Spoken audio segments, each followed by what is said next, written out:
Ladies and gentlemen, we are here for the funeral of one of our beloved New York sports franchises. We're here for the dance of our other New York sports franchise. This is Empire State of Baseball on September 29th, the first episode of the postseason. Brought to you on. I gotta start off by saying, guys, it's devastating to see a little brother go down the way a little brother went down, especially when they thought they were so big. And then the Marlins the Marlins might be big brother. They might be the Mets big brother at this point. I don't know. How do you allow that to happen? Listen, it's the Mets way. It's the third time in recent memory that the Mets had a nice collapse against the Marlins to wrap up a season. Again, airing on Instagram, X, YouTube, and powered by StreamYard. That's how it goes. And ironically, of all episodes I think back to when we did White Elephant way back in the winter. And we were talking with Keith. And we said, Keith, just because we got some extra time here, which team, or it might have been the draft episode actually, which team do you fear the most this upcoming season? He said the Marlins. He said the Marlins. And he said why. And we all laughed, we chuckled, and my God, he was correct. It was the Marlins all along. It's like an oracle. Keeps an oracle. It wasn't just the Marlins. I mean, they lost 2 out of 3 to the Nationals, and we now can go back and look at 70 games that the Mets played this year that we can say probably half of them they should have won or could have won. And you're going to look at every single game, every single instance that the Mets blew a game, didn't hit, had the lead, and coughed it up, were non-competitive, and you're going to say that was it.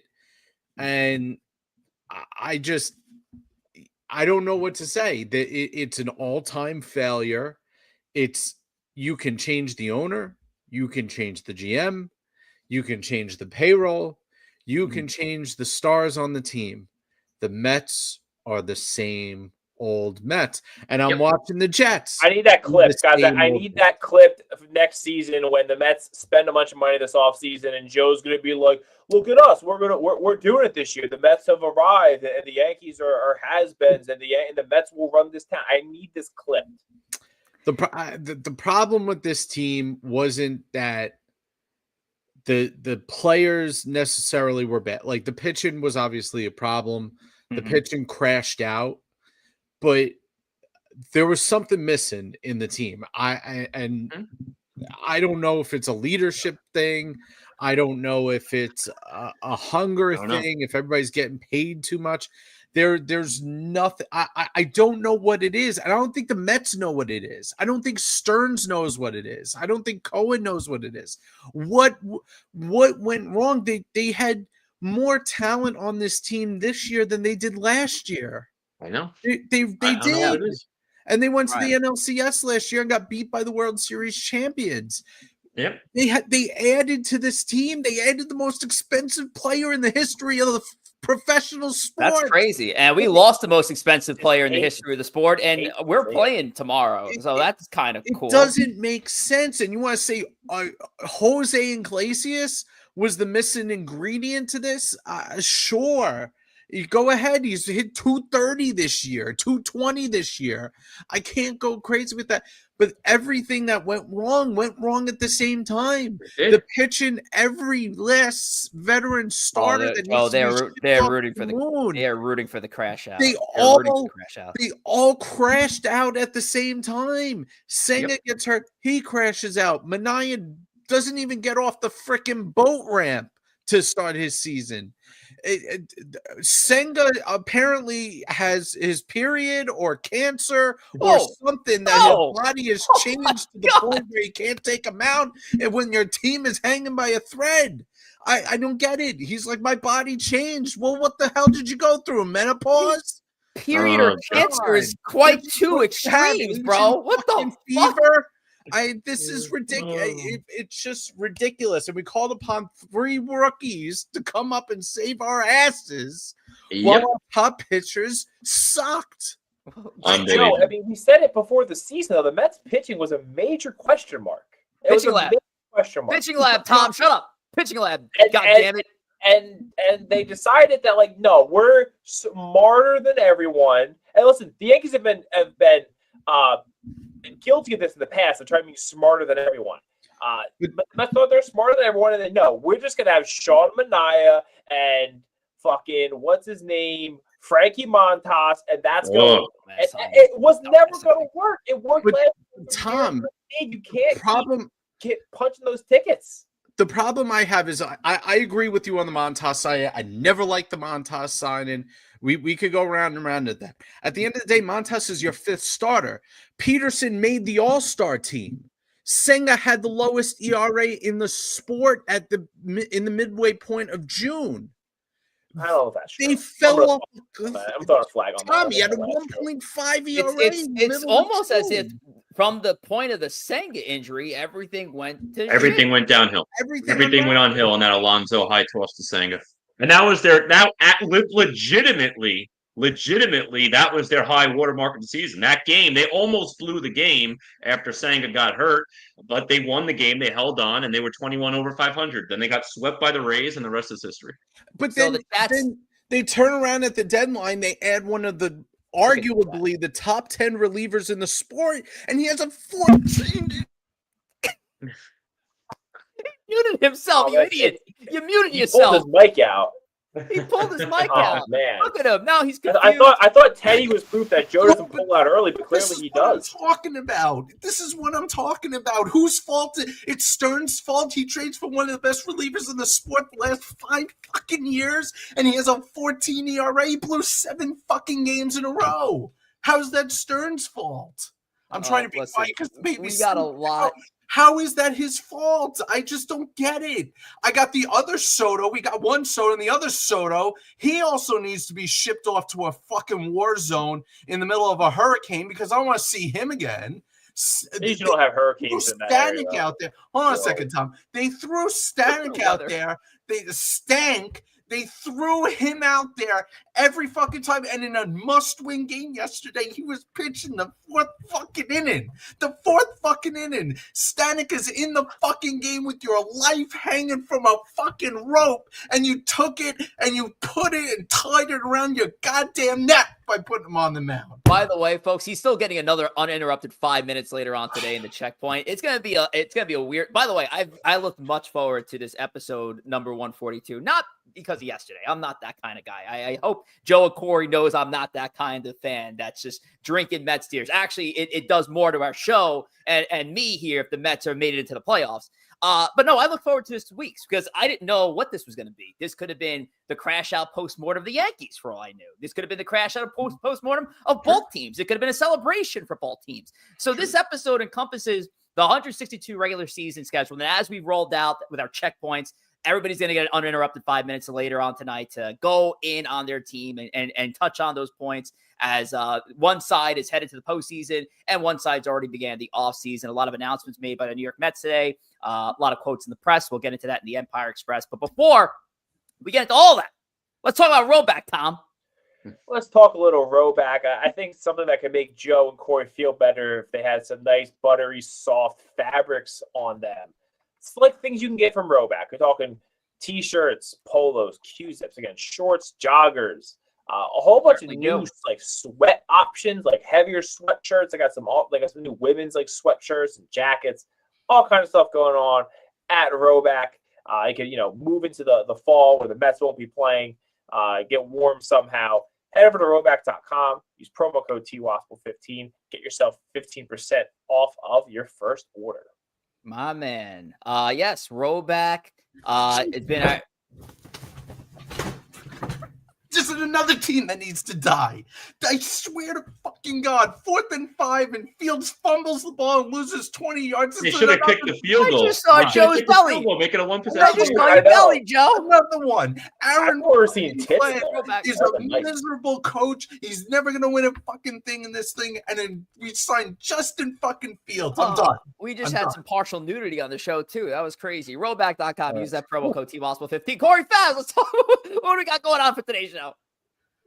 Oh my God! All right, we got the Empire Express, latest and greatest of both New York sports teams. The postseason push will reveal our brackets See if I compare. Also, I'm curious to see how our preseason predictions go compared to where we are now.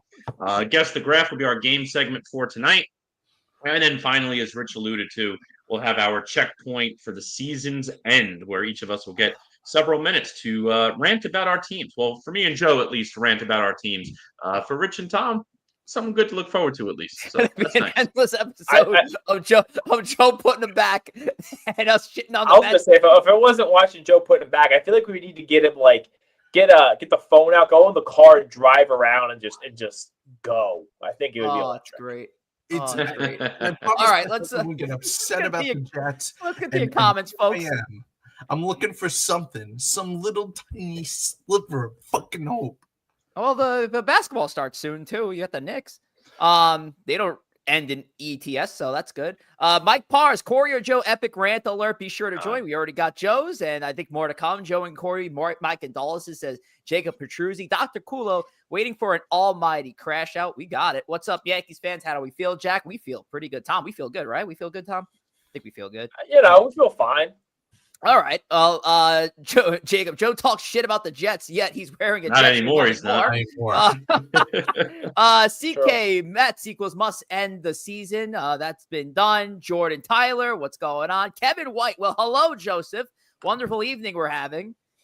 Jack, Mets pitching crashed and burned in June. CK again. Frank the Tank needs to take notes from Joe. And Hitman goes, well, what's good, ESB fam? Everybody's dying laughing at Joe and what he's been doing so far. And we're only 12 minutes into this bitch. So let's get into it with our Empire Express. And I'll give the Mets guys a little bit of not screw it. We'll get back right into it. All righty. So for the New York Mets, they just came off, of course, not the best of weekend, obviously. The Marlins did what they did. And, Corey alluded to what Keith had mentioned all the way back when of all the teams he's worried about is the Miami Marlins. The Miami Marlins did what they had to do. I got to ask you guys a question on these, on the events of the last 24 hours here. The baseball Twitter world is getting crashing kind of hard on the Mets broadcast about the comments that Gary, Keith, and Ron kind of made after the game with the Marlins, pointing out to the fact that they're taking a picture in front of the dugout or whatnot. Some saw it was like a little weak, little childish. How'd you guys kind of view that? Corey? I think it's more of the Gary, Keith, and Ron, and they were openly criticizing the Mets too about how they look getting to this point. I think there's just a lot of frustration with how this season played out. Gary, Keith, and Ron, they have to sit there 162 games, and they basically saw the slow burn of the New York Metropolitans. So they took their frustration out on the Mets too. You heard it if you listen to the cast. Any comments with the Marlins too? Listen, I think that's a little bit of the old school style. It's like, oh, what are you celebrating for? Your team's terrible. I don't think anything wrongly of it. It's just taking out frustration in a way that's somewhat politically correct with that, not cursing or anything like that. So I personally haven't watched any Marlins games this year other than when they played the Yankees. I did see someone say that they do this often, like they do the picture in front of the dugout with like his family comes down or so. I don't know if that's true, but I did see that. Now, who the hell knows if it's true or not, though? Yeah. Listen, the Mets deserve to be trolled and stuff, but the Marlins of all people should not be trolling anybody. They've been the worst professional sports franchise for over a decade. They have no right to be trolling anybody, regardless of whether they won, whether they knocked the Mets out, all that stuff. At the end of the day, you're still the Miami Marlins. Your owner still spends more on his suits than he does your payroll. So that's of all the things I'm upset about, that's low on the totem pole. But again, if you're the Mets, when you go and see them next year, don't get clowned by the fucking Marlins again. Correct. Get clowned by a team that has less payroll than one of your players. Yeah. Crazy end to the year. Joe, before we went live, you were talking about David Stearns, the comments that he made to the media today. Even we could extrapolate that to Cohen and what he put out today on X. Thoughts on the regime and their comments? Mendy is coming back for 2026. We don't know what's going on with the rest of the coaching staff. So what are you guys' thoughts on how the organization thus far in this post-mortem period has handled the press right now?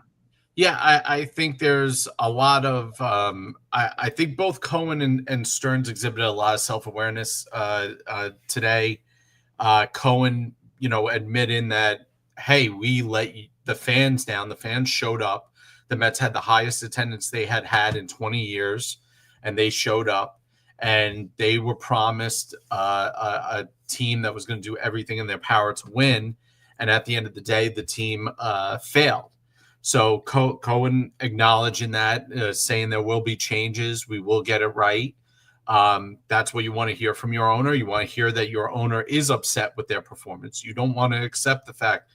You don't want an owner that accepts the fact that it's just another year and next year is going to be different. Next year is next year. But you want somebody who is emotionally as invested in this team as we are. Stearns was very frank today and said he was the architect of the team, and the team failed, particularly at run prevention. He said that a lot. So that means pitching and defense, and it did fail, and that he acknowledges that he has to do better. I think there are going to be changes on the coaching staff. Mendoza's staying, and I don't think Mendoza's the problem.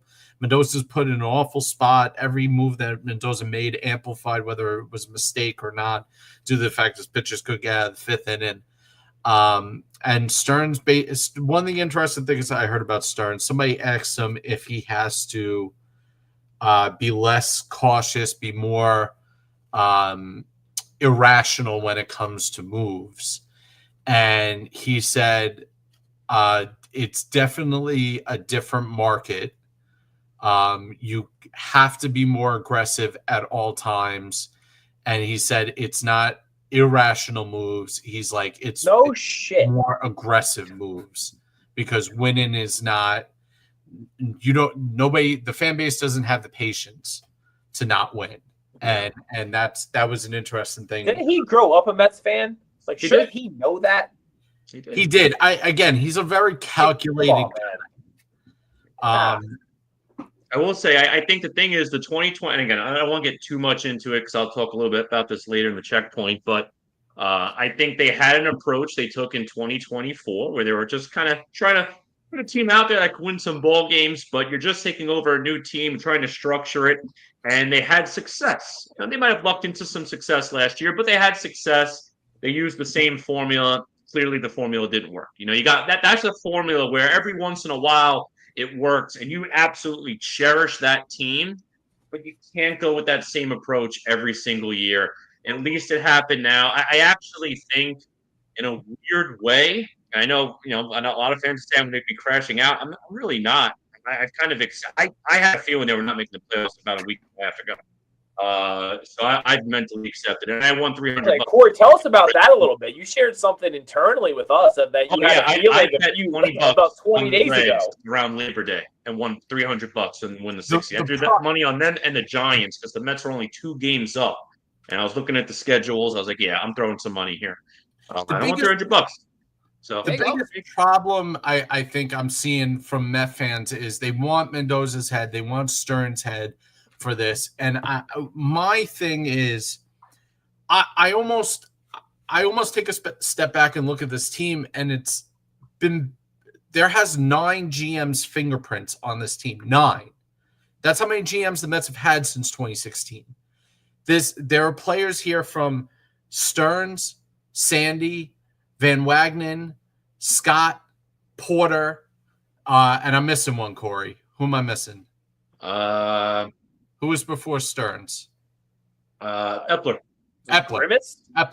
So that's 6 of the 9. Not to mention Sandy before that, and the stupid triumvirate or whatever the freaking John Rico and a couple other guys. Yeah. JP Riccardi, Omar Minaya, and I forget the other one.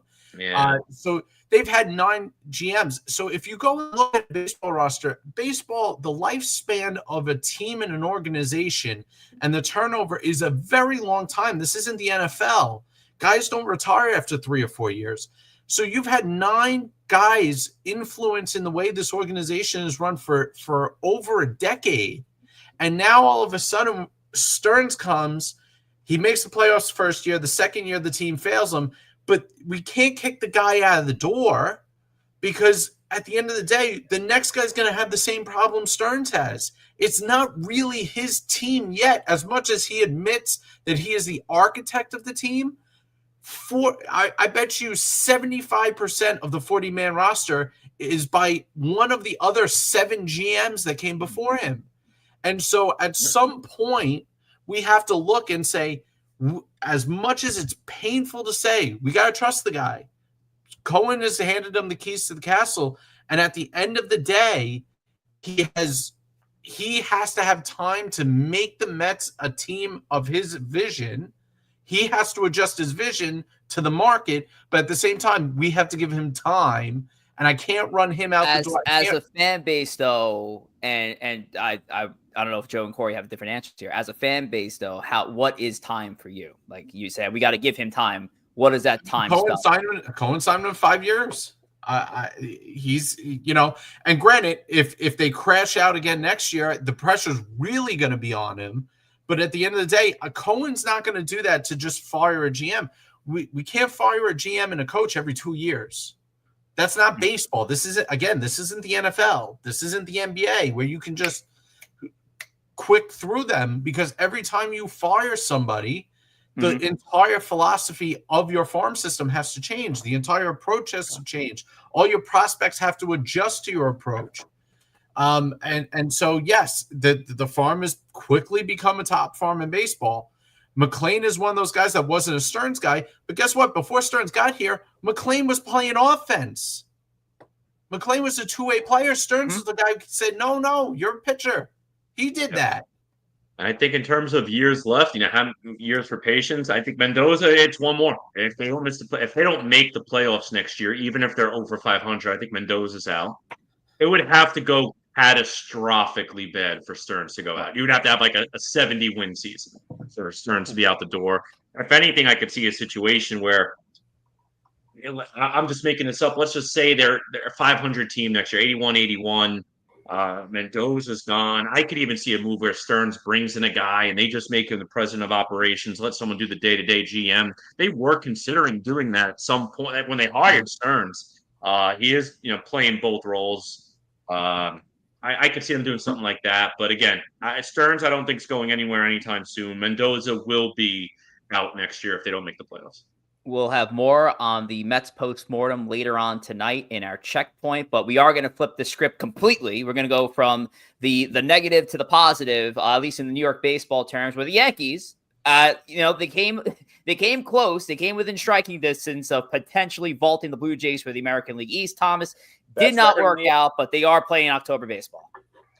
Yeah, it sucks. I know that we do this every year. The Yankees have the best record in the AL, and they're a wild card.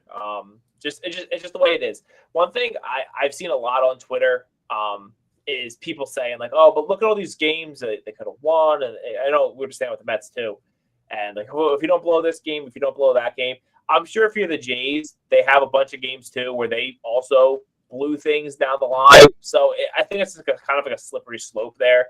The Yankees are where they are because they were like the worst team in baseball for 6 weeks. And that has come to bite them, and they have to play a wild card series against the Boston Red Sox. I think someone brought this up last week. The Red Sox have owned the Yankees kind of recently. What, Joe, what do you want? The math ain't mathing in those standings there, Rich. You're probably right. No, it's okay. Sorry. Let's see. You're probably right. Yeah, the winning percentage feels off. 580, 580, 89, 80. Oh, yeah, you are right. You are absolutely right, actually. The Tigers 87 and 75, 537. Yes, the Red Sox. Yeah, the Red Sox messed up on. It's the Red Sox 89 and 73, 549 winning percentage. So the only thing I missed was the actual the win-loss record. They were 89 and 73. 89 and 73. That's my bet. Yeah. Anyway, Red Sox have kind of had the Yankees number, not just in the regular season at times recently, but also in the postseason. The Yankees haven't beat them in postseason series, I think, since 2003 since Aaron Boone. I believe that's correct. They had the right. 1-game wild card. They had 2018, was it? Where they got absolutely smoked by Boston, and then obviously 2004. So we haven't beaten the Red Sox to eliminate them from the playoffs since Aaron Boone hit that home run. So it would be quite a, it's kind of starts that redemption for this franchise, who's been not living up to expectations for a long time in the fans' eyes.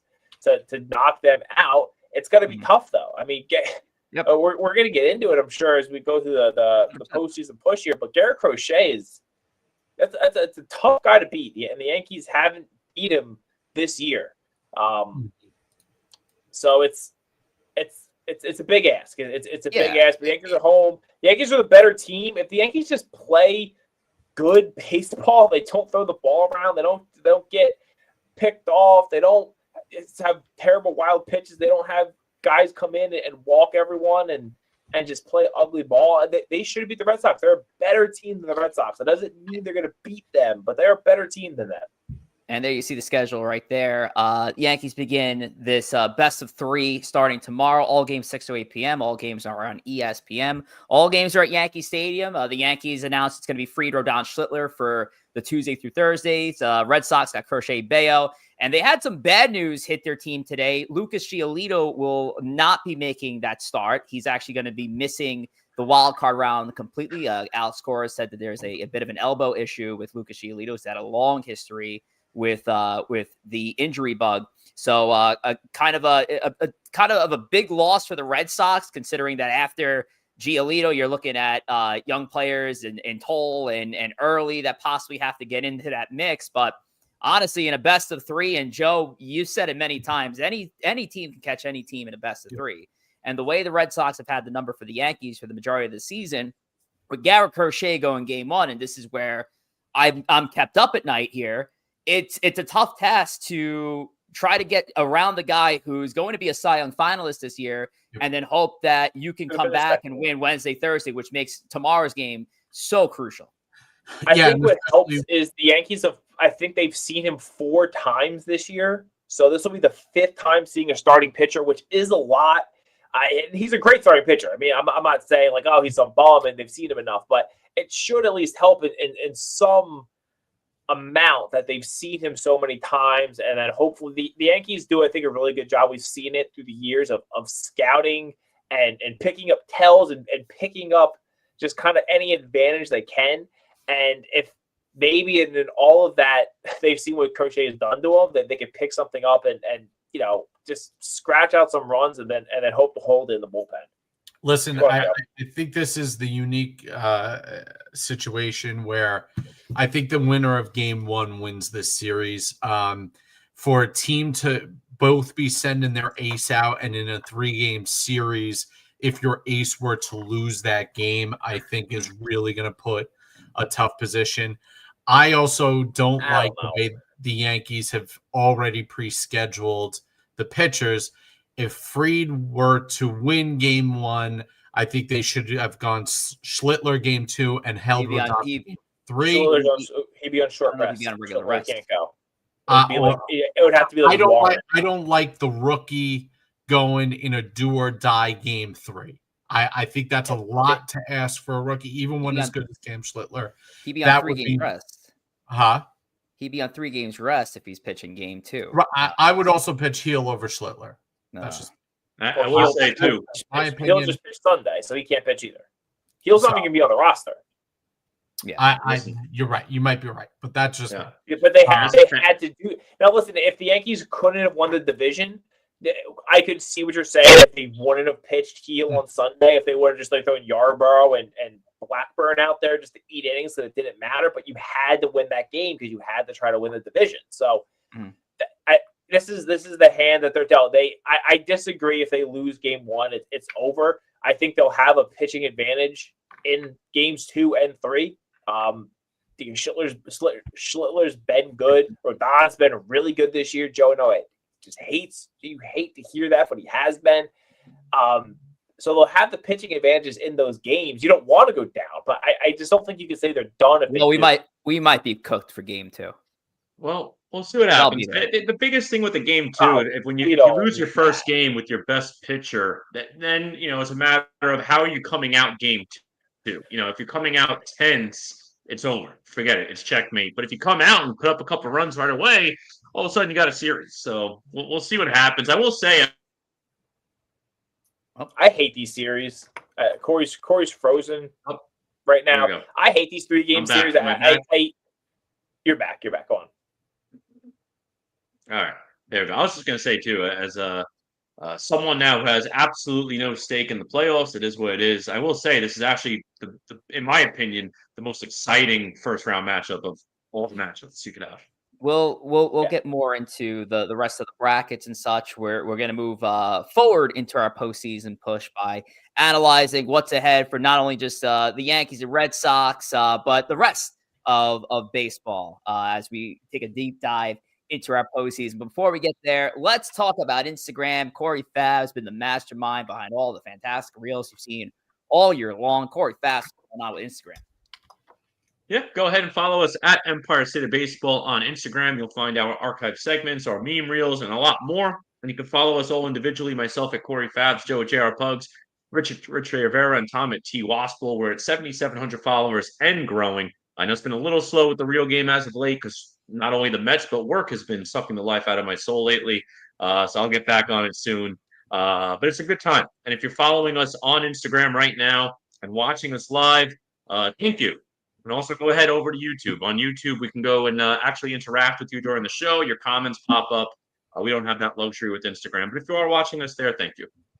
You heard the man. We all have fucking lives, so get off our backs if you're waiting on reels and such. Nah, it's been fun. It's been great. Actually, Corey, some of the most recent Mets reels that you've put out there have just been keep going because it has so much life to it. The Titanic one has so much life to it that it was again spammed multiple times yesterday on our feed. So good stuff. All right. So from that point, and now that we're starting to get into that postseason schedule, our show kind of takes a couple of alterations. So the Empire Express, which we just went through, now gets replaced by the Postseason Push, where every week we're going to look ahead at what's to come with the postseason, recap some of the games of the former, and go from there. But the Postseason Push, we always kick off with a fun annual thing, and that's the bracket. We got to look at our brackets. And after 162 games across 30 different baseball clubs, this is how the Major League Baseball season presents itself in October.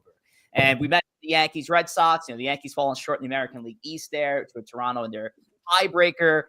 They're in the number 1 seed. Seattle holding on to the number 2 seed as the AL West winner. And the worst of the division winners is the Cleveland Guardians. And they complete the most miraculous comeback in the history of the game. What was the number? I think it was, 15 games? 15 and a half. 15 and a half.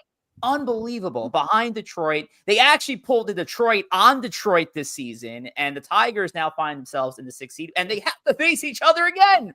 So this rivalry continues. I mean, this is a 2-season rivalry. I mean, obviously a little bit longer than that, but the last 2 seasons alone between the Tigers and Guardians gives both those fan bases enough material to just absolutely hate each other. For the Brewers and the Phillies, they checked in as the 1 and 2 seeds respectively. The Dodgers, shockingly, who had the Dodgers going in as the number 3 seed in the National League with the worst record among the division winners? That's crazy, right?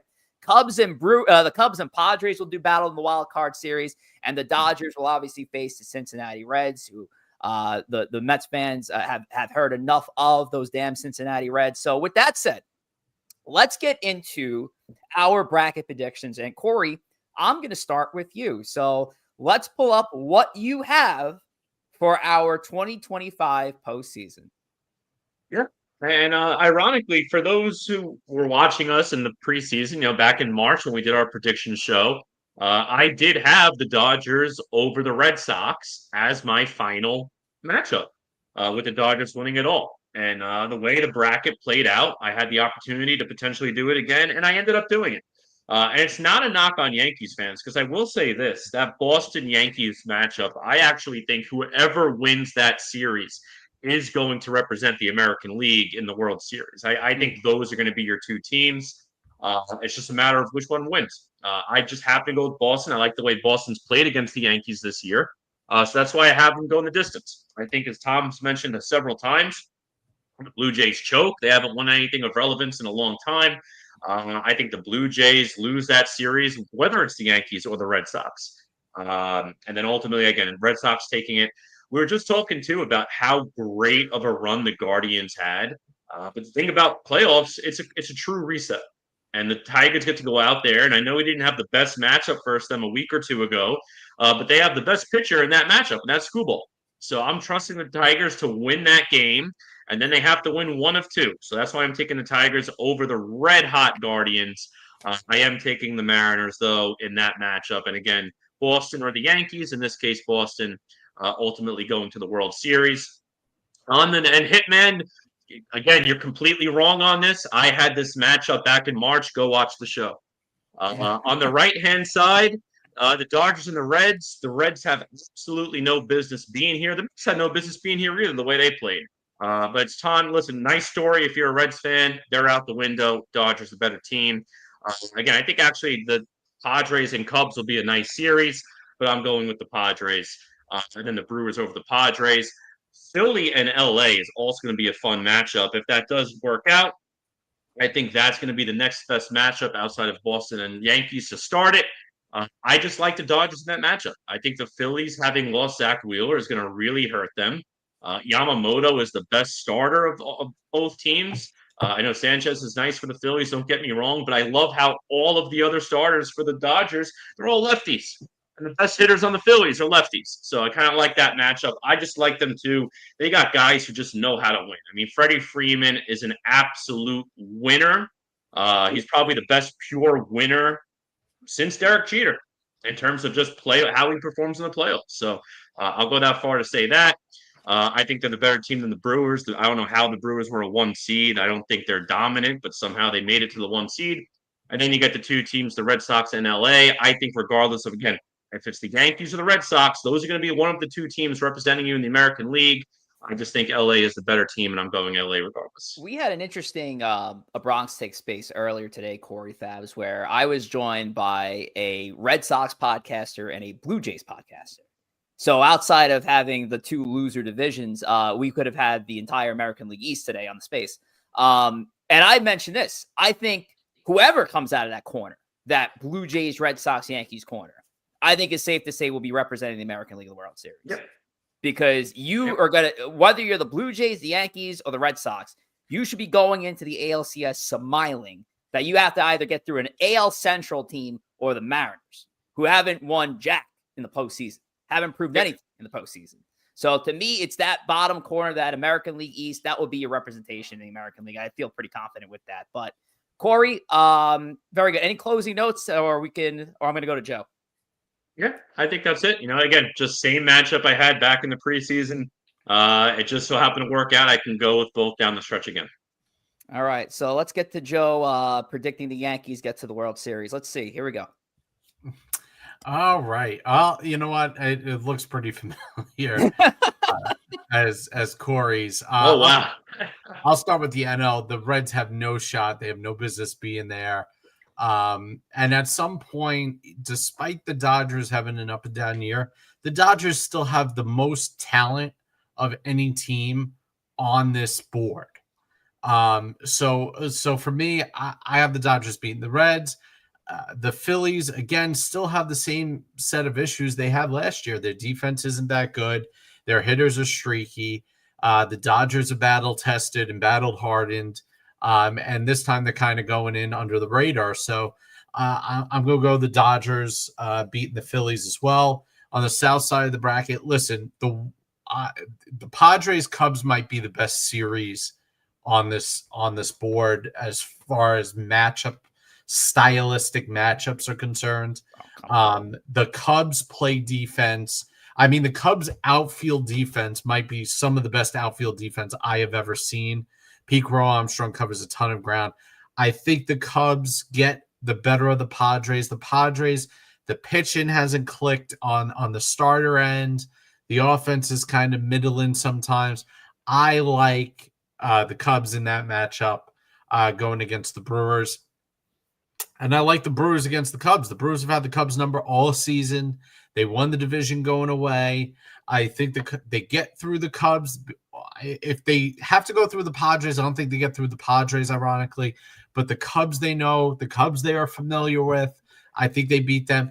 But again, when it comes to the NLCS, there is no way that Milwaukee has enough firepower to contend with the Dodgers.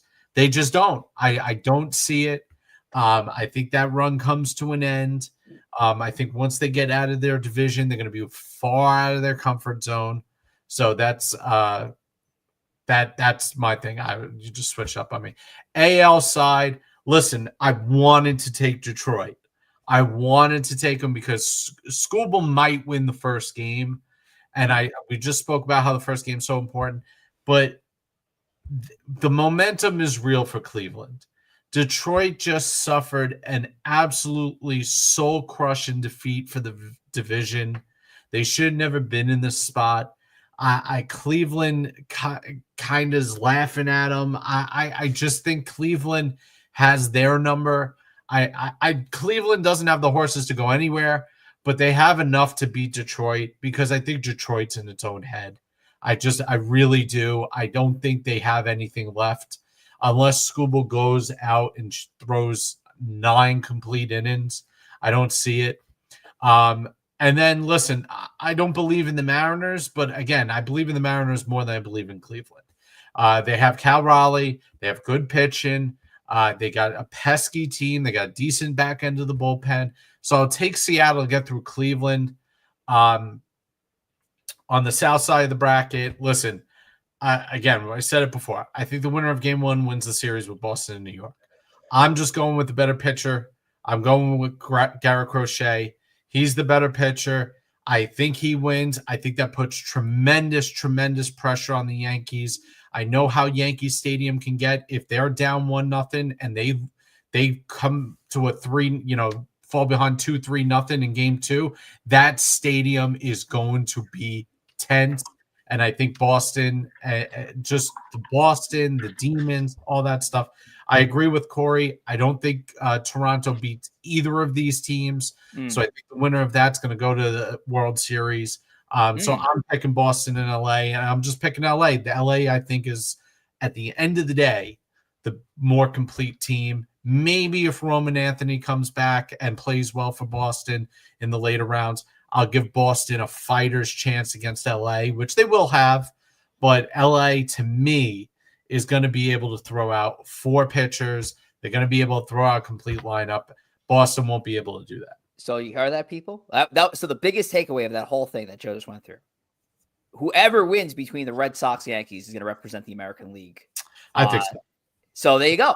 So it wasn't even like, okay, well, even the Yankees get past Boston, they're going to get destroyed by Toronto. And even if they get by Toronto, the Mariners will bend them over a barrel. No, he's got them going.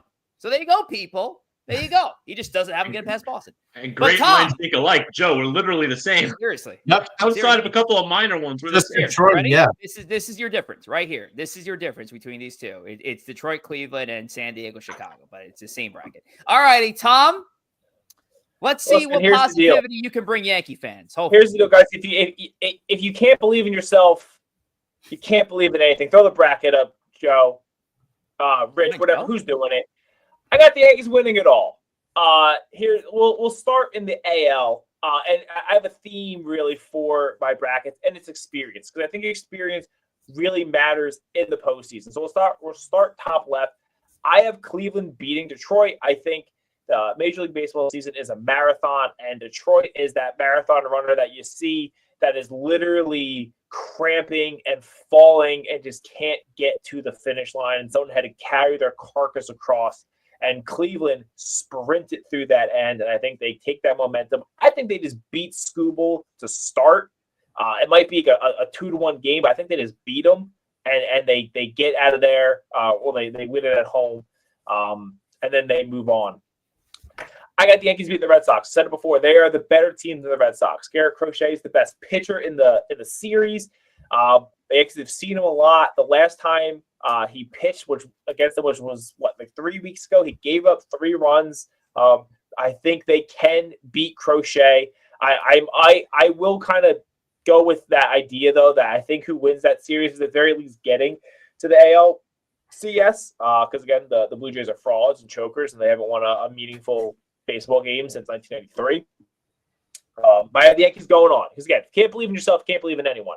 Jose Bautista, 2015, that was pretty meaningful. The whole backflip thing. Sure, they got to the ALCS and fucking lost. So yeah, I mean they haven't been to the World Series since before. I mean, like Rich was born. Let's see. We'll continue in the AL again. I have the Yankees beating the Blue Jays. I think they're the better team. The Blue Jays, and again, the Red Sox for that matter too. The Red Sox have Bregman. No one else in that team has had really any meaningful postseason experience. The Blue Jays, like they don't have a ton. They have Springer, and they have the ghost of Max Scherzer up there. Other than that, but the team, the core of that team that really matters hasn't been there. They haven't even really been in the playoffs that much. So I have the Yankees getting past them there against the ALCS. I have the Cleveland beating Seattle, which I think that's different than what Corey and Joe had. And again, I have because they've been in the World Series. They've not been in the World. Well, they have been in the World Series not too long ago. Or the ALCS last year. I think Seattle is the other just team, franchise of frauds and chokers. And I think Cleveland is just going to find a way to scrape by them and make it happen. Get to the ALCS, a rematch of last year. And then the Yankees going on. I think the Yankees still have their number. They have more talent. I think it's going to be an incredible run for Cleveland, but it ends there. NL side, we all have the Dodgers getting to the NLCS, so I'm not going to belabor any of those points that everyone's had before. But I do have them going down to San Diego. It just seems like San Diego has been just on the doorstep for so long with just the moves they make, that they make big, bold swings that don't always seem to work out. And I think this year it just happens. I don't know if it's like Dodgers blow it, but I see San Diego getting through. I was tempted, like Corey, to do a rematch, or not a rematch, but to keep my prediction for the beginning of the season, which was Yankees Dodgers. But I feel like San Diego, it could be their time to kind of get through it. And then I have the Yankees then beating San Diego. Let's make it happen, and let's all get excited about it. Other point I want to make: I hate that Major League Baseball does brackets this way. I'd rather them do it the NFL model. You reseed going into it. Frankly, it like really potentially sucks for Toronto to have to play Toronto to be the 1 seed, and then in the next round have to play a team that had the exact same record as them. That's pretty shitty. There's no reason you can't, just reseed. So that's just my other point I'd like to make. That's not specific to, boo-hoo on the Yankees. Because, I mean, frankly, I'd love to play the Mariners instead of the Jays. But I just think I'd rather Major League Baseball do that. You did this. Wait a minute. You did this last year. I just realized. You did Yankees-Padres as your final in 2024. So is there something like an infatuation of just wanting to see this matchup here, Thomas? Or just a lack of creativity? Yeah. Well, I'm wearing the 98 World Series hat, and it'd be a nice, just rematch sweep of the Padres. I don't know, because I had them going against the Dodgers. My preseason prediction was the Yankees lose to the Dodgers in 6. And I just felt like, I don't know, like the Dodgers this season just didn't seem to have it. I don't know if it's just a big World Series hangover or whatnot. Joe looks like he's hungover. I'm guessing, Justin Fields fumbled again. No, the Jets fumbled the opening kickoff of the second half. I was close. Listen, I was close. But yeah, I think San Diego, it's kind of like shit or get off the pot. It's been like that for a couple of years now. And I don't know, the Dodgers were uninspired this year. Except they're the 3 seed. Like they have so much talent. And they just, I don't know if they're like, hey, we're going to clock in when the playoffs start. And maybe they do. They put his shirt on to take it off. That's. Wait, what'd you just do? Why did you put your shirt back on just to take it off again? Because once wasn't enough, Rich. Once wasn't enough. What's wrong with this guy? That's what I got. That's what I got, guys. Rich, I don't know if anyone has any, Oh, listen, Befuddles to me, you but we gave can move this positivity back. to the majority of our fan base in here. Let's that's looking have some for- positivity. Let's go looking in for some and positivity. let's beat the Red Sox. Let's beat the fraud, stupid Northern Birds. Let's beat Cleveland again, and let's beat San Diego and party like it's 1998. I'm done. I think at least for the first three, we pretty much agree. And Rich, you kind of alluded to it before too. It's like whoever that bottom bracket, the bottom left, that person, whoever wins that is going to the World Series. Seemingly, That's going to be the Yankees. God damn it! And for Tom's sake, he's got a winner out of that. Now, listen, Corey Favs, you mentioned this when you were going through your bracket of how your Dodgers Red Sox matchup is consistent to what you did in our preseason predictions episode earlier on in the year. This is all the way back to episode number, what was it now? Episode number 117. So if you guys want to go back to YouTube and go check out Corey's predictions from that and all our predictions on who we think would have made it all the way to the end and win the World Series. Now, obviously, things have changed. Certain teams are out of it that we thought would still be in it. And so some guys had no choice in the matter. And I had a choice in the matter because the two teams that I predicted that were going to get to the World Series, including the team that I predicted was going to win the World Series, are still in it. And it's still really good contenders to pull off my prediction. However, get your Red Sox take out of here, Rich. However, I decided to change my prediction. My prediction earlier this year was the Red Sox were going to beat the Los Angeles Dodgers in the World Series. And I still have one of those teams in there, the Boston Red Sox. Unfortunately, I do think Garrett Crochet is beating the New York Yankees tomorrow. And with the plans that are being put out there about the Yankees bench essentially getting up at bats in a best-of-3 series against Garrett Crochet, and I don't care, Tom. I don't want to hear righty-lefty. I don't want to hear it. When Ben Rice and Jazz Chisholm have been big parts of your lineup and why you win baseball games, I don't give a shit about righty-lefty anymore. You play your guys because the best-of-3. Where do you want? They're going to lose tomorrow. They're going to lose tomorrow to Garrett Crochet because they're silly, because they're playing with fire that they don't deserve to play with, and because of how this has gone. Because you usually lose game one, you're going to lose the series over dumb decision making. Where do you want Ben Rice to start? Where do you want Ben Rice to start? Boston is going to beat the Yankees in 2 games and move on to the World Series and beat the Phillies. Very simple question. Where do you want Ben Rice to start? Behind the plate. I want his bat in the lineup. He's so bad behind the plate. The Red Sox but will you need his bat. 10 pieces if he's behind the plate. What? He will steal so many bases if Ben Rice is behind the plate. It will be, and I love Ben Rice. Take Rice out of it, Tom. Take Rice out of it, Tom. Why is Ahmed Rosario going to play second base over Jazz Chisholm? What's the purpose of having a 30 for 30? You have a 30-30 player sitting in game one? What are we doing? Game one. We're going to sit a 30-30 player. That's former top prospect Ahmed Rosario. Yeah. I mean, he was traded for Francisco Lindor. It's dude, if they go through it, I hope somebody in that organization tomorrow wakes up. He's like, you know what? All that shit we were thinking about yesterday, we put into the press. Yeah, there's no way we could do it. That's silly. That's absolutely silly. But to put some of your biggest impact bats down, again, I don't give a shit about righty lefty. You're going to lose game one with this strategy, folks. And I've seen it how it's played out. And I'm sorry, Yankee fans. I know you want me to be positive here. And there's some good positivities coming out of it. The Yankees are the hottest team in baseball over the last 44 games. Great. They're damn right they are. The last time they played, they're a better team now than the majority of the Red Sox-Yankees matchups. But I'm sorry. Garrett Crochet is a beast. You need to have some of your best guns in that lineup against Garrett Crochet, and they're not doing it. And it's silly. I don't care about matchup. Bench players deserve to be on the bench. Starting players deserve to be starting in pivotal games, especially a best-of-3 against the Red Sox in Yankee Stadium. The Yankees are playing game one to lose game one, and because they're going to lose game one, they're going to probably lose game two. Who's starting at shortstop? Volpe. Most likely.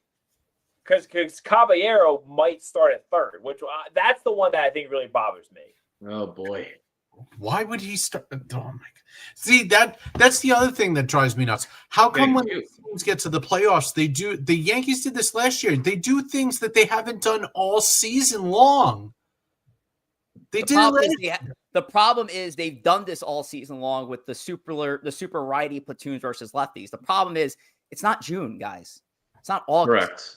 You have to play. If you have and a then what are you 30-30 gonna do? season. And then you here's should the be thing, Joe, Corey, and Tom, and I mentioned this on a Bronx Take earlier. If you're the Red Sox looking at this, and you have an opportunity with Garrett Crochet, let's say Garrett gives you 6 innings, 7 innings, and he does what he's supposed to do. You know what I would keep bringing out? I just keep bringing out left-handed relievers. I'd keep Ben Rice and Jazz Chisholm on the bench. I would bring in Kyle Harrison. I would bring in Justin Wilson. I would bring in whoever it has to get to Aroldis Chapman in the 9th inning. I would just keep spamming lefties against them. Because if they go through with this strategy, it's silly. It's silly. Or you just use your right-handed hitter, right-handed relievers in the top or heart of the order where you're not going to pinch hit for a lefty anyway. Right. You have them to face Judge and Stanton, you're not pinch hitting for those guys. So you can bring your righty in then, and then you bring the lefty in for the bottom of the order. I hate that. When the Yankees, so when the Yankees played the Red Sox when Crochet, the last game, the Yankees lost this game, but they got 3 runs off Crochet in 6 innings. So Joe's favorite quality start, but obviously not Joe. I'm right there with you. I hate this stat. The Yankees in that game where they scored 3 runs off Garrett Crochet, you know who they let off, Rich? Austin Slater. Let off Austin Slater. Ridiculous. Ahmed Rosario started in that game. Was it Judge hurt that game? No, Judge played. They lost that game because Will Warren gave up 6 runs to start the game. This was the end of the gauntlet. This was the last. This was Warren's fit in the bit. Yeah, that was that game. Caballero started that game. So, I mean, they did start Ben Rice behind the plate that game. I don't know. The Rice one I could see because again, defensively by the plate and the Red Sox run. I can see that. Caballero, I can't. I need McMahon there. I don't care if he goes 0 for 4. He's so good defensively. And they may do that too. And that's the specialty of McMahon. Again, I don't give a shit what McMahon bats.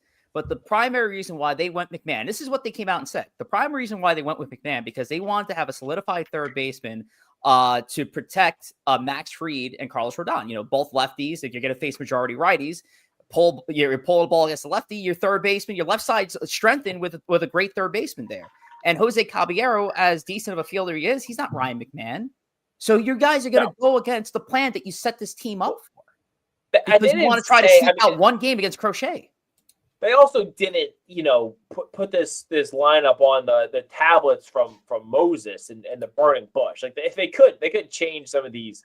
100%. But the way it's sketched out by Meredith, the way it was sketched out by Meredith, Jack Curry, all the beat writers who are on it, and talking to Aaron Boone, it seems like it's going to be a game where you're going to see the deployment of the majority of the Yankees bench tomorrow. I hope the Yankees just told the beat writers that, and they went behind the scenes and said, "Guys, listen, we're not doing this, but we're gonna put this out." I would love for the Yankees. I just strained my voice for nothing. That's just oh man. And I will say also, talk about a matchup. I mean, that's the worst matchup for a New Yorker. Joe, what do we got? Breaking news. Rangers and future Hall of Famer Bruce Bochy agree to part ways. Bochy salt for the club. So it sounds like big ass head goes somewhere else. I love Bruce Bochy, Tom. Don't you stop, man. Bruce Bochy, fucking guys, we're an hour into the show. We don't have time for Bruce Bochy. He's gonna be the most sought after free agent manager now that he's 95 years old. Don't care. He's still great. All right. So that's it. Those are your postseason brackets. Again, sorry, Yankee fans, for not giving the positivity that. Listen, I hope I'm wrong in all of this. And part of all this, I hope it's just a reverse jinx and there for you guys. Getting in towards the end. But at the end of the day, I believed in Boston since the beginning. Even after the Rafael Devers thing, you add Roman Anthony to that mix later on in the rounds. That's a dangerous lineup to have in there. You got the stalwarts in Bregman and Trevor Story. So again, I see the Red Sox doing some damage if they get past the Yankees. But as everybody's alluded to, whoever comes out of the AL East corner is going to the World Series. And I believe whoever's coming out of the AL East corner is going to win the World Series. So there you have it. From that, let's talk about YouTube Joseph. Yes, you can view us live on Instagram and X, but YouTube is our preferred platform. Why? We can interact with you guys in the chat live on the show. So we can bring you up, make you part of the show. So go over there to YouTube, type in Empire State of Baseball, join the Crosstown conversation. like, share, and subscribe to our channel and join our over 520 subscribers. I think we're at 528 the last time I checked. So help us get to the next goal, which is 750, and then we'll do another giveaway.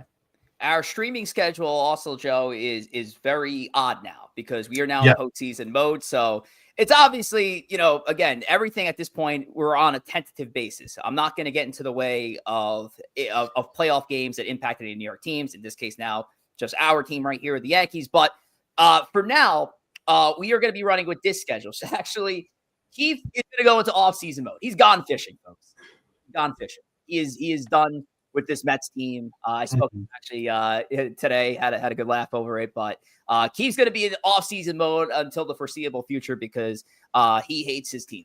So right now, Uncomfortable Conversations and Queens Boulevard are off air. And the clubhouse tomorrow is in an interesting spot because our typical 8 o'clock start time for the clubhouse with Sierra returning back to the fold is not going to happen. Instead, it's going to serve as an AL Wildcard Game 1 post-game show, which is going to happen immediately after the end of tomorrow's game between the Yankees and Red Sox. So should be a lot of fun. So that's going to happen on X, Instagram, and YouTube. So make sure to come by the clubhouse after the game is over. We'll do a full post-game. Me and Sierra, I'll be on live with Sierra tomorrow.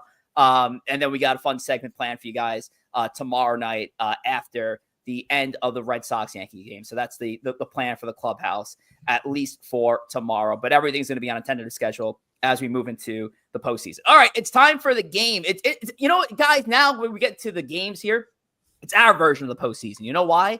Because we get one more rotation of all the games that we play here. So for the final time, tonight we were playing Guess the Graph. And with our first autograph, Thomas, what did you bring to the table? I brought this to the table. The hell is Have that? at it, boys. The hell is that? Did you take a picture of that off your mantle? Yeah. I own this baseball. Okay, that might be a big hint right there. Oh God! What do you guys think? You guys are quiet. I think I kind of see Tom's shadow in the ball now that I'm looking at it. Big shadow. You can see my shadow in all kinds of things. Like an eclipse.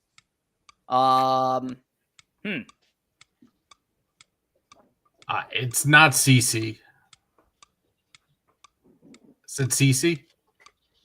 It's not CC. That was the first guess in the chat. I could see why you would say that. All right, so okay for Joe. I'll mute this whole time. God damn it.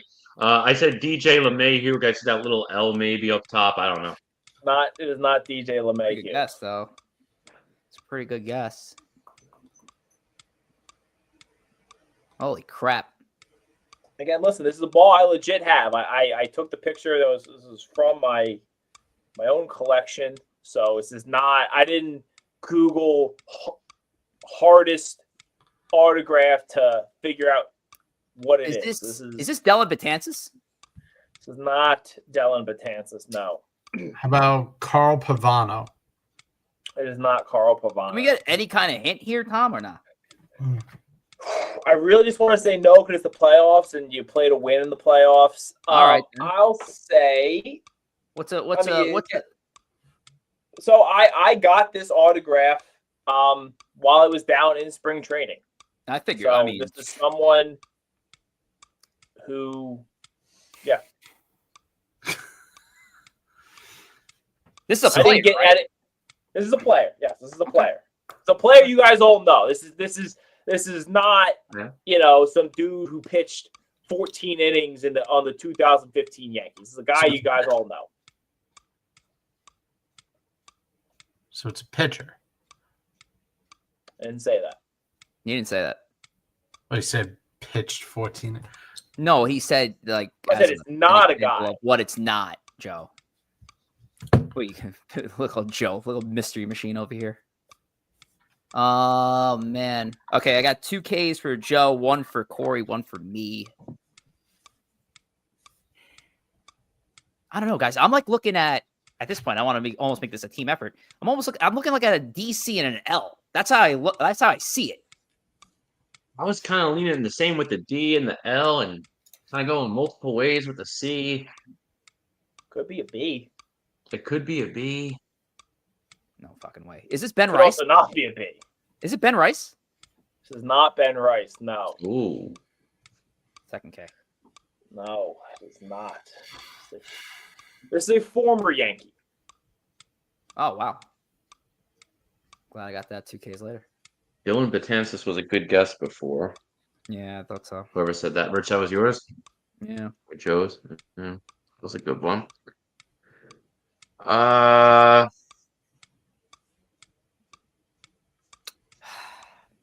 I don't know. Greg Bird?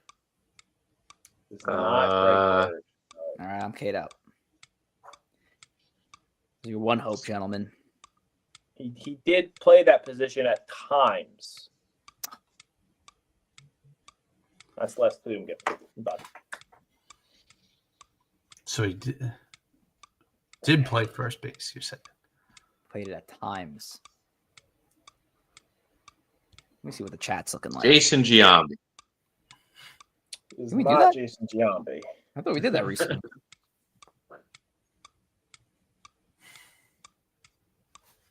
So that's- Tom, was there a correct answer in the chat? I don't think so. At least No, based on I your don't think hints. No, I didn't think so either. Darn. He said known player hit, man. Jesus. The hell you doing? He probably, what did he do? Come up with some, I don't have the chat up. So He's a Chris Gittens. That is, yeah. Chris Gittens. What was that guy's name? This is when Joe's gonna do it. Joe is Google reverse image searching it. He's gonna say, I don't know. It's Former Yankee. Come on, Joe and Corey. We got 1K left each year. Rich, why are you trying to help Joe out? We're chasing Joe. What's the guy's He's name? doing. I'm not helping. I'm just reiterating hints Yes, that you you are. already gave. Shut your mouth. Shut your mouth. I'll go muted. Fuck you. I just got Here it is. Here it is, Joe. Lyle Overbay. I don't know. That's a good guess. Not Lyle Overbay. Corey's K'd out. Luke Voigt. It is not Luke Voigt. I said this player did occasionally play first, much more known as. Oh, we're done, right? Yes. Yeah. Yeah, before I blow it again like I did the other day. Much more known as an outfielder. This is actually, in some ways, I lied. Current Yankee, Nick Swisher. He works in the front. Oh. What? Really? Wait, what? What? That hieroglyphics, Nick Swisher? That's Nick No Swisher. way. Where is there an N? Where is there an S? The fuck is that thing? Wow. Is that a bird? I can't make out any of that to be Nick Swisher. Wow. I'll tell you this: if you just like Google image search Nick Swisher's autograph, this is what it looks like. He's right. Good. This is not some whatever. That's what his autograph looks like. Damn. It looks like Dev. Like that's what I it looks like. would never get You got to that. come to play in the playoffs, and I'm chasing Joe. I had to pull out, a haymaker. I can only imagine what Joe's going to bring his next game. He's gonna come up with a guy who pitched I'm 4 going to bring the most random. I'm going to bring a Met. I'm going to bring a guy who was a Met for 35 seconds. I brought Nick Swisher. He's a. I mean, Nick Swisher is a World Series champion. Everybody should know. Yeah, but that's chicken. I said, there's nothing against the rules why it can't be chicken scratch. I was worried when I said occasionally played first because I thought that might have given it away. I mean, I did the same thing with Willie Mays like a few months back with who's got a horrible signature, but everybody knows who Willie Mays is. All right, Corey Favs, let's see what you brought to guess the graph. Now, our final. Let me hide the chat. Let me hide the chat. Yeah, hide the chat. All right. Yeah, here's guess the graph. Again, all I'll say is it was a former Met, and maybe I'll give another hint or so later in the section. I respect it. I have a guess, but he's definitely not it, so I'm just not going to say it. Johan Santana. It is not Johan Santana. I thought that was a good guess. Yeah, I could see it. Dwight Gooden. It is not Dwight Gooden. Maybe I'm doing this wrong. Maybe I should do this squinted. That hurts. I'll monitor the chat as well. But Jeremy nothing Burnett. yet. Not Jeremy Burnett. All right, I'm done guessing. Wow. Rich blew his load early. Well, I got one more. I'm just gonna wait. No. I say we're done.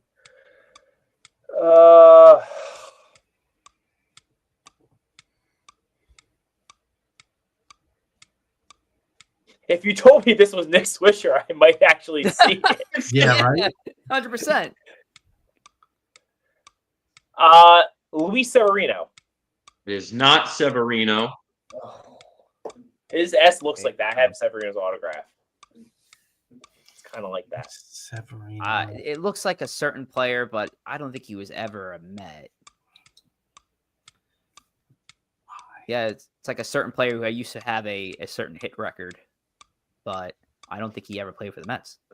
Oh, but no. His you can tell his is Pete Rose. Yeah. No, that's not who I was thinking, but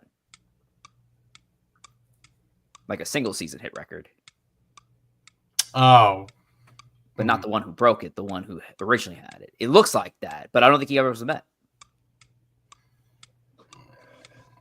I think we're at what, 2 for Rich, 1 for Joe, 1 for Tom? Yes, that is correct. Corey, can I ask, is this something that you own, or did you look this up? I do not own this ball. Okay. Just trying to, Todd Zeal. It is not Todd Zeal. Give us a hint. Give Tom one more guess, then I'll give a hint. Okay. I will say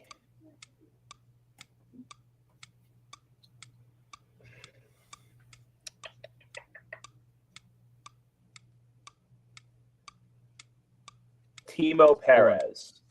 It is not Timo Perez. I will say it's a pitcher. It's a pitcher. It's a pitcher. It's a pitcher Definitely not George Sisler. who definitely played in the league the same time as Nick Swisher. Oh. Maybe not the whole career, but a portion of the career. Uh-huh. Oh. Uh-huh. Would you say he's more? Would you say he's a better player than Nick Swisher? I would say Nick Swisher had the better career. Okay. Oh, we're getting a bum. Well, I mean, Nick Swisher, We're getting a bum. He's a good player for a while. Actually, I take that back. Most of their years were the same years. Wow. Swisher played a little longer. That's like, I think that's like 2000. Yeah, we can't be putting hints out there while Joe's still in it, because we're trying to. I'm thinking of it out loud.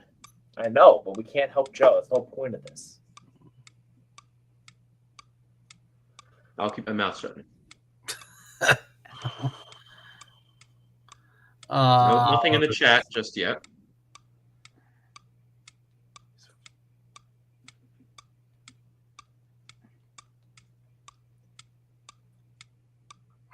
We gotta go at some point. Steve Traxel. Not Steve Traxel. Well, I'm out. He seems too early. I know it's wrong, but I'll go K-Rod.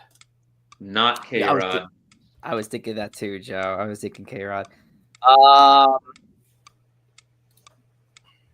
So Joe's out. Joe's out. Dwayne or Sanchez? I almost picked him, but it's not Dwayne Sanchez. I did look at his ball actually too. So we're all done. Yep. Yep, we're all done. You got it. All right. This player played a big part in both the 07 and 08 collapses and was the bigger reason for the 08 collapse than that game versus the Marlins. Scott Schoenweiss. I was thinking. I was thinking SS. I saw the S's, but I couldn't. Yeah. He played for Anybody in both the the chat 07 get and that? 08 If you teams. did, No. if you did, you're cheating. Let's see. Yeah, nothing. You No. I can't saw even- the SH in the Close. last name, but I Close. was never. Wow. You All can't right. even cheat these. Like you, how would you cheat to get that? No, I'm talking about the chat. No, I know, but even the chat. Well, yeah, I got you, but they could reverse go. I don't know. I don't even know. But all right, point. So You're Tom really and Corey successfully defend points. So for them, at least I know these are outdated, but Tom goes up to 25, Corey goes up to 22. So nothing changes from a standings perspective. But it's just a couple guys just built a little closer to Joe, and Joe's gone consecutive weeks now without a point. That's big. That's huge, actually. All right, let's turn it over to X and make sure you're giving us a follow on X and give ESB Podcast a follow. That is the parent account. Give our subsidiaries a follow at ESBNYM, at ESBNYY. Make sure to check out our Space of Bronx Take. Still going live. The plan right now is we're going to go live as long as the Yankees are still having a season, as long as they're still playing games. We may revert to a weekly schedule once we get to that off-season point. But for now, we're still Monday through Thursday. Also check out Extra Innings, which will also remain live Friday at 2 o'clock for now. And as I mentioned earlier, Queens Boulevard is in off-season mode. So make sure to follow along with us here for our full schedule. Just keep us followed here on ESB Podcast. All right. From that point, it is now time to get into the final checkpoint of the 2025 season. And because we're running a little bit pressed for time here, instead of 5 minutes, I'm only going to give you 4 minutes. So a All point right. per minute to end the checkpoint. I told you, Tom, it was going to go 90 today, buddy. All righty. It's back to the Mets front. And to lead us off here is going to be Corey Favs. Corey, take it away. 4 minutes on the clock for the season's end checkpoint. Yeah, and for the New York Metropolitans, again, at the end of the day, there is absolutely nobody to blame but ourselves. 83 and 79 record, missing the postseason, tied with the Reds. Every way how it played out was so New York Mets. If you're a Mets fan for a long time, you've been down this road quite a bit, and it played out exactly, as you would expect. No one to blame but themselves. We said it before. On June 12th of this year, the Mets were 21 games over 500. They had the best record in baseball. They were 5.5 up on the Phillies. They were 10 up on the Reds at that point in time. If you really want to get technical, 10 up on the Reds. And then what happened? They were then, from that point on, from June 13th, Friday the 13th, through the rest of the year, the Mets were a bottom 5 team in baseball record-wise. So ultimately, nobody to blame but themselves. I'm not going to say, screw the Reds, screw the Brewers because they couldn't beat the Reds. No one to blame but ourselves. Absolutely no reason to be where we were now, considering where we were. Let me talk on the miraculous Mets, all right? How about not winning a single game if you're trailing after 8 innings? They didn't have a single, not one, all year comeback victory in the 9th inning. They had a couple of walk-offs in the 9th or extras, but those are games that were tied. They never once had a comeback victory, and they had a couple of chances to do so. And what happens? They'll hit into a double play. This team must have led the league in double plays. I got to look up that stat. But not a single comeback win all year in the 9th inning. Which is crazy because you compare that to the last year's team, 2024, and all that team did was come back. The 2024 Mets were the miracle Mets. Not only did they have a miracle run to make the postseason of the NLCS, but every game they were in it and found a way to battle back and have a miracle finish. This team was lifeless, literally lifeless if they're losing late in a game. All right. Talk a little bit, too, on the bad starting pitching and relief pitching, just bad pitching in general, and even worse management of the pitching.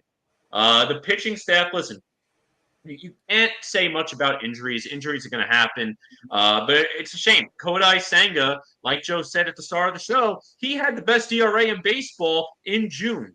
And then that game on June 12th, when Pete Alonso had the high toss on a routine play, it wasn't even a bang-bang play, a routine toss to Senga covering first base, threw it high, he jumps, pulls his hammy. And then he forgot how to pitch. He missed 2 months and forgot how to pitch after that. Sean Manaea got hurt in spring training. Then he hurt something else while he was rehabbing. He didn't come back till July. What happens? They didn't even stretch him out properly. They rushed him, basically. He wasn't stretched out.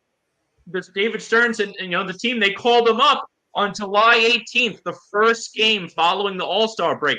Who did you play? The Cincinnati Reds. He wasn't stretched out. He had 3 innings of 1-run ball. He actually looked good, but they had to pull him. 4-run lead after 3. What happens? You go to the bullpen in the 4th inning because they went to the bullpen in the 4th inning half the season. You immediately gave up 5 runs. Immediately we're trailing and then never came back because they cannot come back. They're lifeless. The way they managed the whole pitching staff once everyone went hurt was miserable. And they were punting games in June and July. Oh, it's a bullpen game. Oh, we're going to let this guy do this. Oh, Brazaban's going to give us 2 innings, and we'll go to Kranick for 2 innings. Instead, you had some of these young kids doing well. I know Sprout struggled at the start of the year. McLean was lights out. You could have called up McLean at the beginning of, at some point in July. McLean could have started that game versus the Reds. You had a whole week to prepare.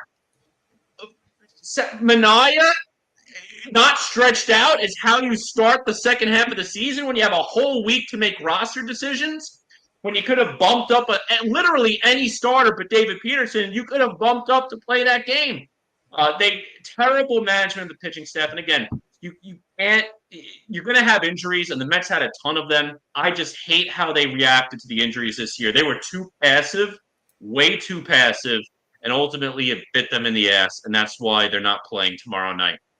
And then questions, instead of answers, there's more questions and answers for this team because I don't know how they shake it up. All the money that's coming off the books is coming off the books in the wrong spots. Pete Alonso already said he's opting out. Diaz didn't commit to it, but he's opting out. That's 2 of your top 3 players on the team. The money's in the wrong way. You still got other guys who you don't want around under contract next year. I don't know what they're going to do. What are they going to do with the coaching staff? Well, they actually solved one answer by saying that Mendoza's staying. Who on the coaching staff's gone? I bet you Chavez and Barnes are out the door, as they should be. Hefner is a true coin flip. I don't know what they're going to do there. Third base coach should have been gone halfway through the season. He cost them a couple of games himself. And I don't know what the game plan is going to be next year. They have to make some moves. They have about 8 starting pitchers under contract next year, and it's still a bad pitching staff. They're going to have to make some trades. I don't know what those trades are, but they cannot go into next season thinking that, I got these 3 young kids, then we got 4 or 5 other arms, we're in a good spot. Absolutely not. They have to go out there, get a starting pitching 1 or 2, and then get another starting pitching 3 through 5. You need at least 2 starting pitchers next year. Then you have to trade off an asset. I think Manaea would actually be a great reliever out of the pen, but they're paying him $25 million a year to start a game, so he's not going to be a reliever to start the year. And I don't know what they do with the core. Obviously, Alonso's the easiest answer. Don't bring him back. How are you replacing that production at first base? McNeil could go, but what are you going to get for him? We talked about with Michael Barron last week. What are you going to get for McNeil? And McNeil brings you some value as a super utility man. So I don't know how you're shaking up the core because you're not getting rid of Nimmo. You're not getting rid of Lindor. You're not getting rid of Soto. It's only 2 other guys, Alonso and McNeil. So I don't know how you're going to shake up that core, but something does have to change next year. I just don't know what it is. All righty. Tom, well, Corey not only went past the 4 minutes, I think he went past the 5-minute mark that we originally did, but hey, he had a lot off his chest, a lot of great points. Tom, go ahead.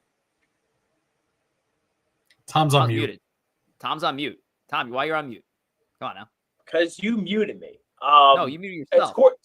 To Corey's last point, free agent starting pitchers, it's not great this offseason. The best ones are going to be Framber, Dylan Cease, Zach Gallen's out there. I think one of those guys would be a nice second addition for the Mets. I think the Mets need to look to do what the Red Sox did last offseason and make a Garrett Crochet type deal. I don't know exactly what that guy would be out there, but the Mets have a pretty, big time farm system right now. You have to trade multiple assets, big assets, and go and get a big time starting pitcher to headline this roster. That's what you have to do. If some of those young pitchers have to go in that deal, you do it. You can't mess around anymore. Tom, let's flip to your checkpoint for the New York Yankees. And we're off. All right. So, interesting. This year has felt so different than last year, but they ended up with the exact same record, 94-68. Just kind of funny how that turned out.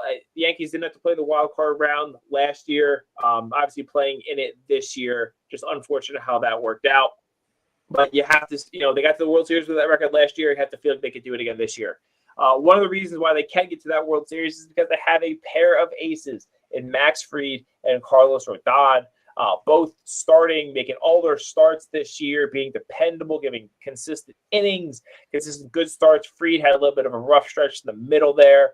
Rodon was pretty consistent throughout. I mean, like any pitcher, he's going to have some bumps in the road, but, good overall, with those ERAs out there, with making all those starts in the innings is something you like, and something that you're going into a playoff series, as good as a 1-2, especially with that 2, as really most teams are going to have in the playoffs this year.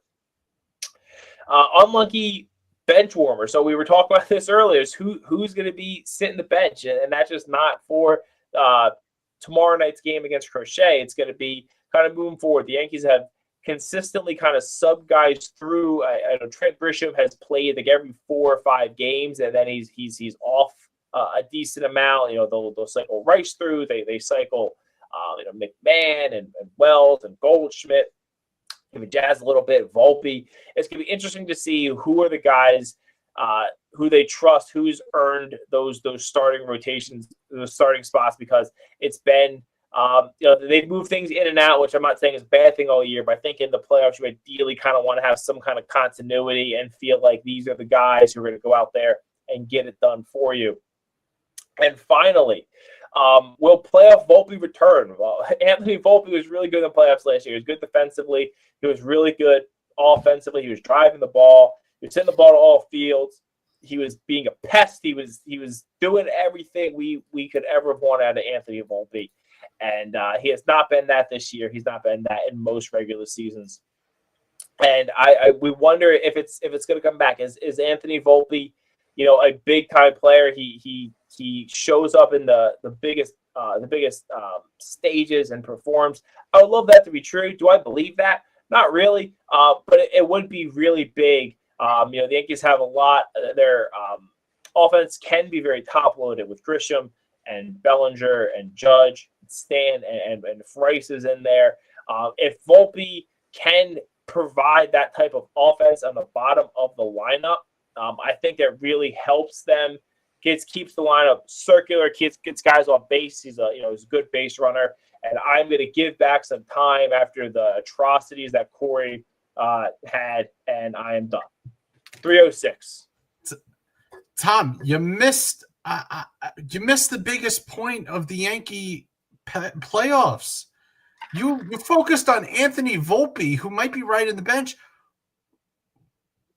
What do you, Joe? We do 2 of these. There's 2 of these before me. This is what I had left. Okay. Tom and I actually sync up on what points we want to make. So yeah, I know exactly who you're going to talk about. I want to talk about Anthony Volpe. I might be talking about that. Not player. really.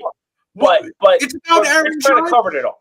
No, it's about Aaron Judge. He's going to talk about Aaron Judge. Yeah, breaking news. He's going to talk about Aaron Judge. I wasn't going to talk about him too. I was letting my teammate have the big guy. So, sorry. But why you get mad at me, Rich? I don't know what your comments are going to be. I'm picking apart his. Why are we focused on Anthony Volpe when Aaron Judge has a terrible playoff record? That's why Rich is going to talk about Aaron Judge. Because it's an interesting point, especially that we don't know between Volpe and Caballero. This is a big question over the last few weeks down the stretch of who are you going to go with? Now, again, right now, it's looking like it's going to be Anthony Volpe. Do you go based off of what you've seen from Volpe in 2024 in the postseason, or do you look at what Caballero's done for your ball club over the last couple of weeks? It does present a question.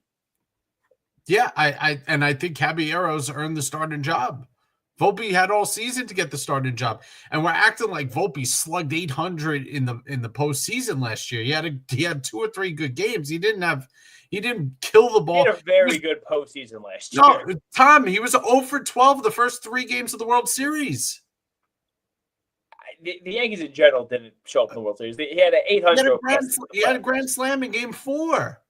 That skewed it. He went 4 for 5 in Game 4, or 5 for 5. All right, in well, Game 4. try again, Joe. What do you got? Joe, he had a good playoff. All right, guys. We rip on Volpe a lot on this show, and I rip on him probably more than anyone. He had a really good postseason. Oh, we act like he was a big factor. Stanton had 7 home runs. That was why you do. I thought of all the points you were going to pick apart. I had a feeling you were going to pick apart the whole Carlos Rodon thing and him not showing up. Listen, you trust Carlos Rodon, you deserve what you get.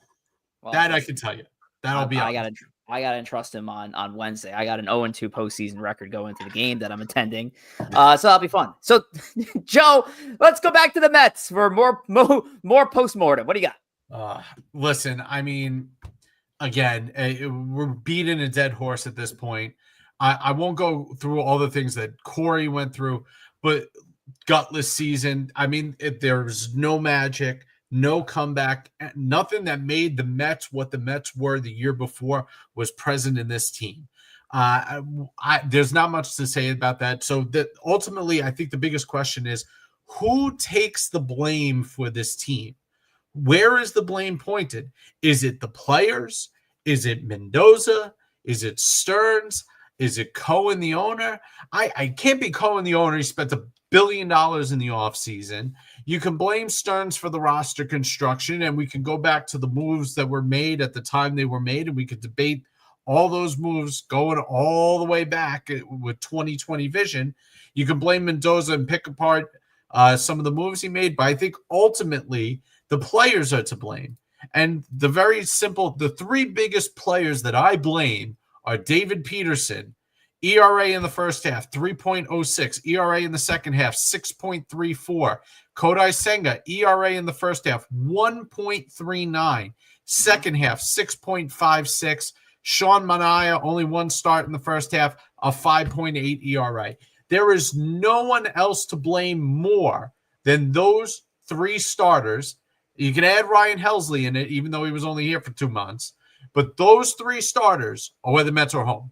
Not a single one of those starters, and go back to the gutless thing, not a single one of those stars showed any guts. It took a rookie in Nolan McLean to come up and actually show a pair of balls on that mound for the first time all season. Earlier tonight. That's the biggest blame I have. I'm not going to go on the GM. I'm not going to go on the coach. The fact of the matter is those guys couldn't get out of the 4th and 5th inning every single start in the second half, and that's to blame. Even Clay Holmes, who was a reliever, second half ERA 3.9. I can live with that. Clay Holmes had a really good year, so I'm not going to blame it on him. Those 3 guys, the veterans, one you're paying $25 million to, one you're paying $15 million, the other one's up for a contract soon. Those 3 guys are in trouble. So the question is going to be, who stays and who goes? Alonso's a free agent. Diaz is probably going to be a free agent. If I had a bet, I think Diaz is back. I don't see the team that's going to pay him $21 million over however many years. I think the Mets can easily say, we'll tack on an extra year and rip up the options. I think Diaz stays. Alonso, I have no idea. His defense was atrocious. He really should be a DH at this point.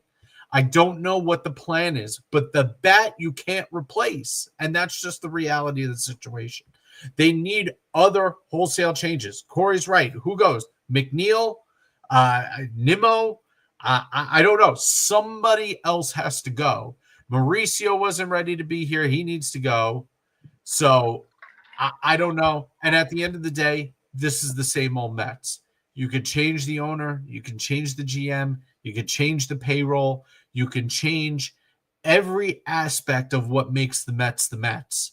But until the Mets finally get the monkey off their back, they are the same old Mets. The same thing I'm watching with the Jets right now. They are the same old Jets. And until you purge what makes your franchise cursed, unlucky, perpetual losing, perpetually embarrassing, they are the same.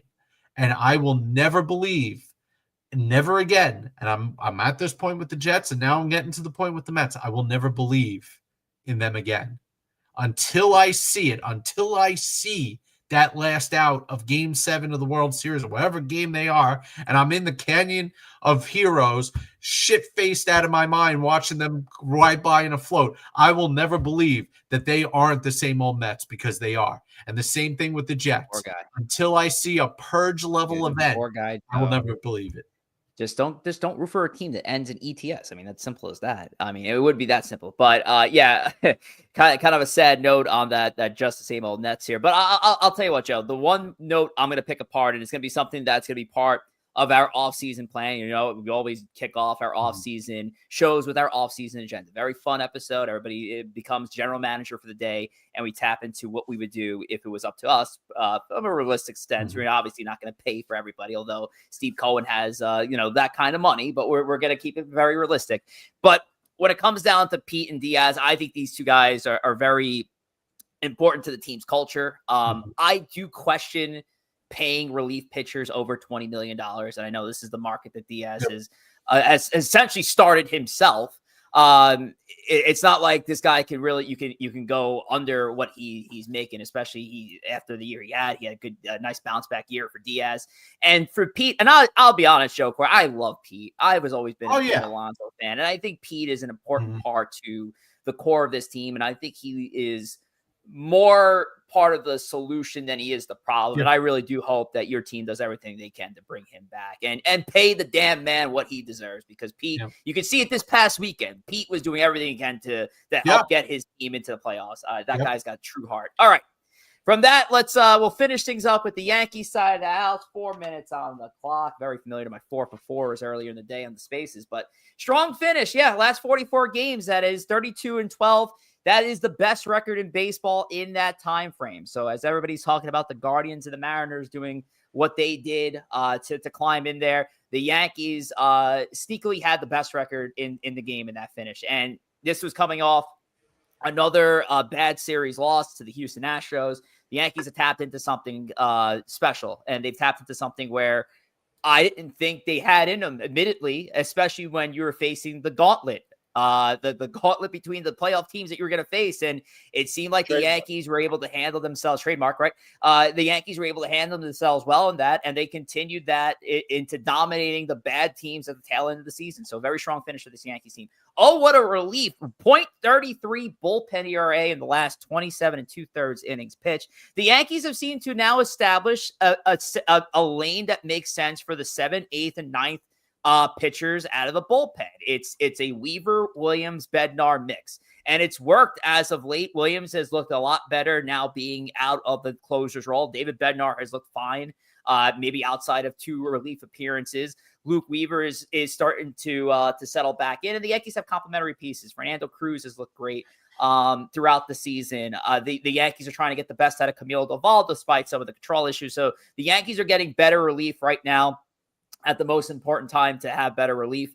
Holy shit. Cam Schlittler has been incredible. His rookie season, 73 innings pitched, 2.96 ERA, 84 Ks, and he's going to be starting game 3 of the American League wild card. And Thomas, when you brought up Cam Schlittler's name all the way back in that episode, and yeah, I'm going to be fluffing up Tom's feathers right now. When you brought up Schlittler in that episode and we were talking about him on the way up, no one thought he would be in this position, and he has looked fantastic. And I look forward to seeing this kid's progression as we get into 2026, with Cam Schlittler being a big part of the Yankees rotation plans for years to come. And which Judge shows up? There you go, Joe. I didn't forget. Don't worry. We didn't forget about Aaron Judge. Which Aaron Judge is going to show up? Is it going to be the Aaron Judge that has tested Cal Raleigh for this year's MVP, the multiple-time MVP award winner, the guy who's hit 50 home runs year after year after year? Or is it going to be this Aaron Judge, this 205 batting average Aaron Judge, the Aaron Judge that doesn't show up in the clutch when you need him the most during the postseason? Listen, we got a little bit of that MVP Judge towards the tail end of the World Series last year, but I'm sorry, It's a little too late.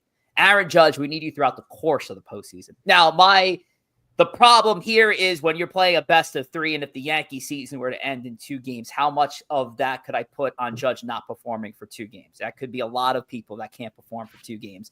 But if you get through a good amount of this playoffs and Aaron Judge has not answered the bell, you're probably not winning the title. And the year that the Yankees win a championship with Aaron Judge on the roster is because Aaron Judge tapped into what Aaron Judge does. And it might not be this year, but if he does what has to do, and the Yankees might be World Series champions by the end of it.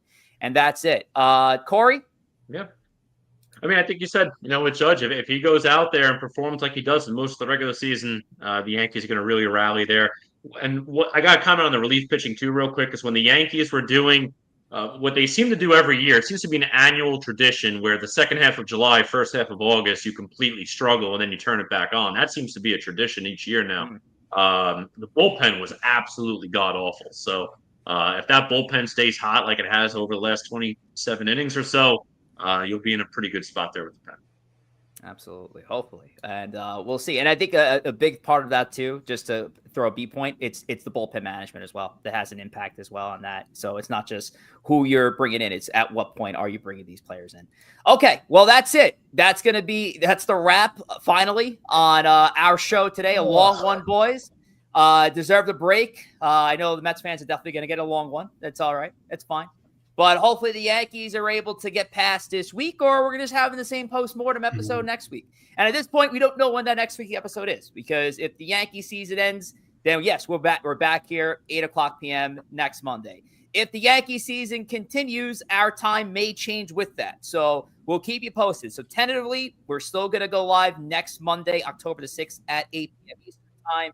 But if that changes, we'll let you know as soon as possible. That is it for today's show. Thank you all for joining us. We got about 80 plus in the building. We had a Jets game going on. Half the fan base has no reason to watch us anymore because the Mets season is done.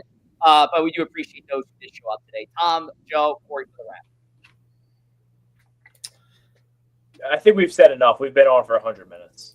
Yeah, it's a long time. Jets suck. I hate sports. Tyreek Hill snapped his leg. I don't know if anyone saw that, but it's really worked. Oh yeah, Tyreek Hill broke his leg just like the Mets broke my dreams. So it's unfortunate. I don't know how he's going to pay for all those kids. Yeah. Oh God. Yes. Good. That's a good one. But anyway, we'll see what happens. Got a lot of good baseball this coming week for one New York team at least. So we'll see what happens. But until then, take care.